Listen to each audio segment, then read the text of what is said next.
নমস্কার, আমি তারামা জ্যোতিষালয়ের পক্ষ থেকে জ্যোতিষ শিরোমণি প্রিয়ঙ্গদা বলে আবার আপনাদের কাছে চলে এসেছি একটি গুরুত্বপূর্ণ বিষয় আলোচনা করার জন্য।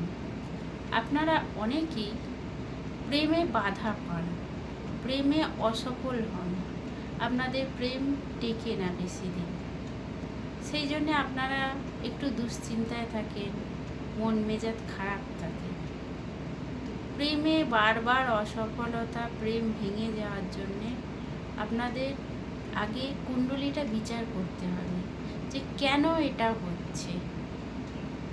আপনাদের লগ্ন থেকে 5th হাউসটা দেখতে হবে, আপনার জন্ম ছকের 5th হাউসটা দেখতে হবে, সেটা কোনো গণ্ডগোল হয়ে আছে কিনা, সেই প্রেম টিকবে কি টিকবে না, স্থায়ী হবে কি হবে না, বিবাহ পর্যন্ত গড়াবে কি না।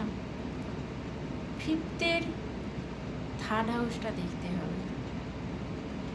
এই ঘরগুলোর ওপর যদি রাহু কেতু দৃষ্টি সংযোগ থাকে, শনির কুদৃষ্টি থাকে, এই ঘরগুলোর অধিপতি যদি কোনো দুস্থানে চলে যায়, তাহলে আপনাদের প্রেম টিকবে না, বারবার প্রেম কেটে যাবে, অসফলতা পাবে।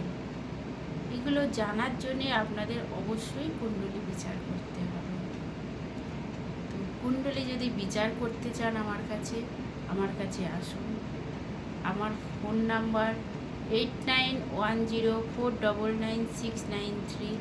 এই নাম্বারে যোগাযোগ করে আসুন আপনাদের কুণ্ডলী বিচার করার, আপনাদের ভালো মন্দ কী আছে বিচার করান, এবং যদি কোনো দোষ ত্রুটি থাকে, কুপ্রভাব থাকে, সেগুলির প্রতিকার করান, অবশ্যই কাজ পাবেন। তো অবশ্যই আসুন। আর আমার ভিডিওটা যদি ভালো লেগে থাকে তাহলে লাইক, কমেন্ট, শেয়ার করুন, আর অবশ্যই সাবস্ক্রাইব করে বেল আইকনটা প্রেস করে রাখুন, তাহলে আমার নোটিফিকেশানগুলো আপনাদের কাছে যাবে। আরও সুন্দর সুন্দর ভিডিও, নানা ধরনের টিপস টোটকা আপনারা জানতে পারবেন। নমস্কার।